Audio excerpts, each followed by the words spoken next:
வணக்கம் friends, welcome to Saranya kitchen. இன்னைக்கு நம்ம வந்து புளிச்சக்கீரையை வச்சு ஒரு தொக்கு பண்ண போகிறோம். வாங்க எப்படி பண்ணுறதுன்னு பார்க்கலாம்.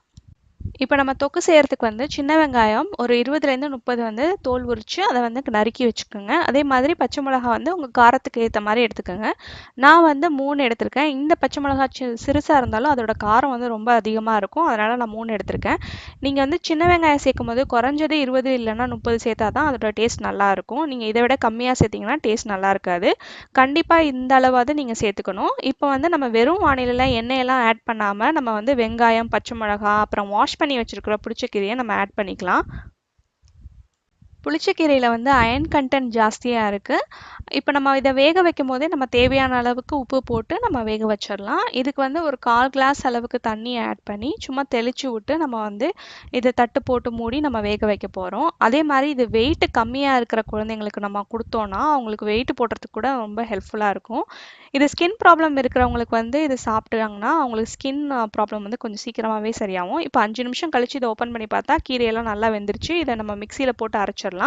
அதுக்கப்புறம் நம்ம தாளிப்பு ரெடி பண்ணி அது மேலே வந்து நம்ம ஆட் பண்ணிக்கலாம்.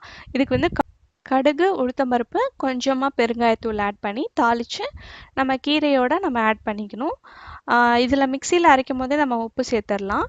அதே மாதிரி இந்த புளிச்சக்கீரை சாப்பிட்றதுனால நமக்கு வாய்வு, அதுக்கப்புறம் வாதம் அது மாதிரி இருந்ததுன்னா அதையும் சரிப்படுத்த உதவுது. அது மட்டும் இல்லாமல் பாடி ஹீட்டை வந்து மெயின்டைன் பண்ண உதவுது. ஸ்கின் ப்ராப்ளம் இருக்கிறவங்க இந்த கீரையை உணவில் எடுத்துக்கிட்டால் அவங்களுக்கு சீக்கிரமே குணமாகும். சில நேரம் நமக்கு காய்ச்சல் வரும்போது நமக்கு நாக்கில் வந்து டேஸ்ட்டே தெரியாது.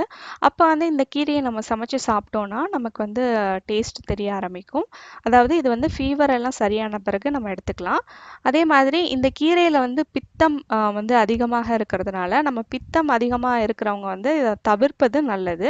அவ்வளோதான், சுவையான புளிச்சக்கீரை தொக்கு ரெடி ஆயிடுச்சு. இது வந்து நீங்கள் சாம்பார், ரசம், அதுக்கப்புறம் வந்து இட்லி, தோசை கூட சேர்த்து சாப்பிட்லாம். இது 2 நாளைக்கு வரைக்கும் நல்லாயிருக்கும். நீங்கள் ஃப்ரிட்ஜில் ஸ்டோர் பண்ணி வச்சு யூஸ் பண்ணலாம். இந்த வீடியோ உங்களுக்கு பிடிச்சதுன்னா லைக் பண்ணுங்கள், ஷேர் பண்ணுங்கள், மறக்காமல் சரண்யா கிச்சனை சப்ஸ்கிரைப் பண்ணுங்கள். கண்டிப்பாக இந்த ரெசிபியை ட்ரை பண்ணி பார்த்துட்டு உங்களோட ஃபீட்பேக் கமெண்ட் எனக்கு சொல்லுங்கள். நன்றி. இந்த நாள் இனிய நாளாக வாழ்த்துக்கள்.